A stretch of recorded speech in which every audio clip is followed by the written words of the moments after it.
we are now going to take off that duct tape on the end of the tool. I want a pinpoint precision push now. All that you've seen right there was pushing with that tape on there, real nice soft pushes. And now we're going to go in with a raw steel tip and begin picking it clean. So actually kind of cleaning off the surface area. As you know, you're going to have to do that occasionally. You start working on a dent, you get a little bit of dirt in your knockdown, something like that. You throw a little rubbing compound on it and clean your canvas. You need that nice, sharp, and crisp reflection when you're in there doing precision work. So here we go, actually knocking down and kind of blending that area out from this angle. And ready to go in there for some nice shots.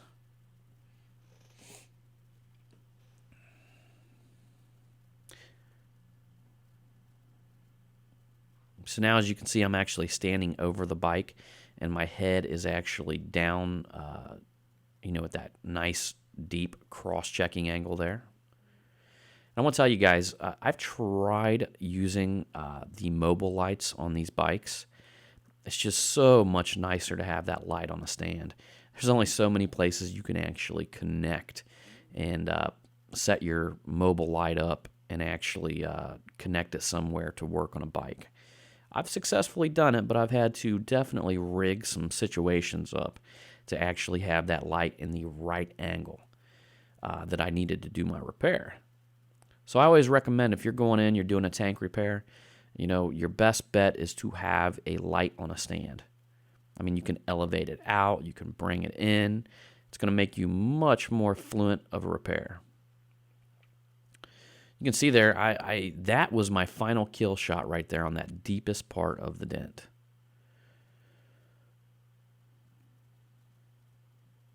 So at that point, we had it ironed out to where we could actually bring up that deepest core without no worry of cracking or anything like that. So here we go. We're actually the one thing about Harley Davidsons, you can do a little bit of wet sanding on these things, and it goes a long way. Lots of clear coat here. I mean, it's almost encased, like it's got a glass casing around it. You can just tell the depth of the clear coat is so nice and so thick.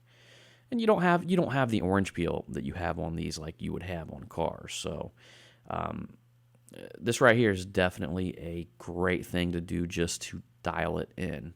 And I'm going to show you why. We're going to take a look at it here after I finish rubbing it out.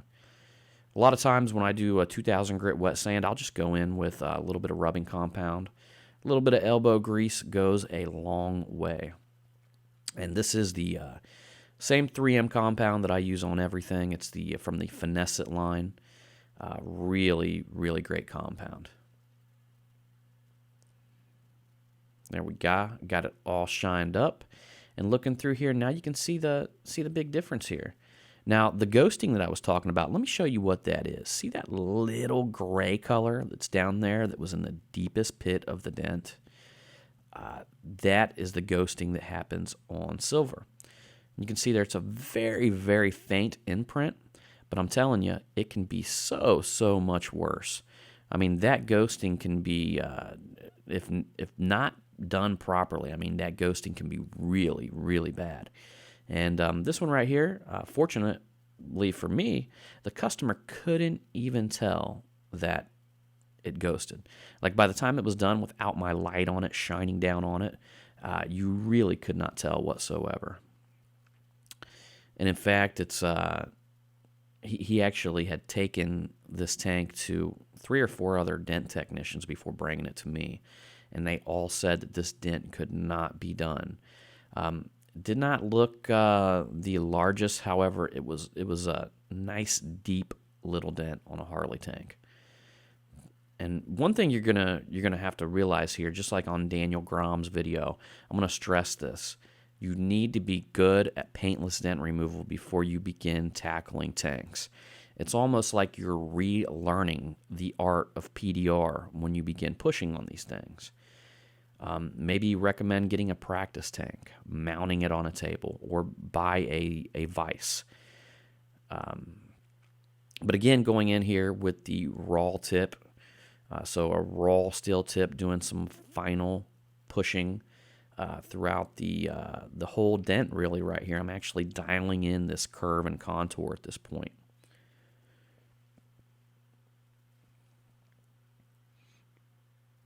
I really think that wet sanding on a tank just makes the repair.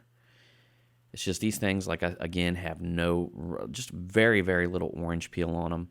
They're a lot like a glassed over finish, real nice and smooth contours, and that wet sanding just complements the repair for sure.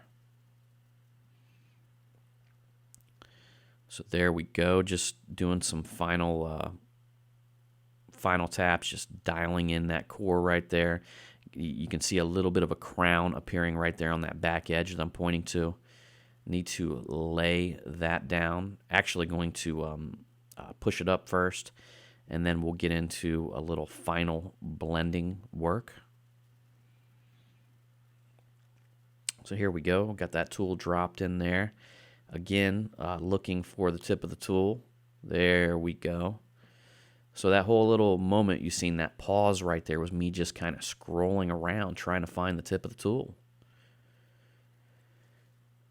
Go pushing up that back edge there.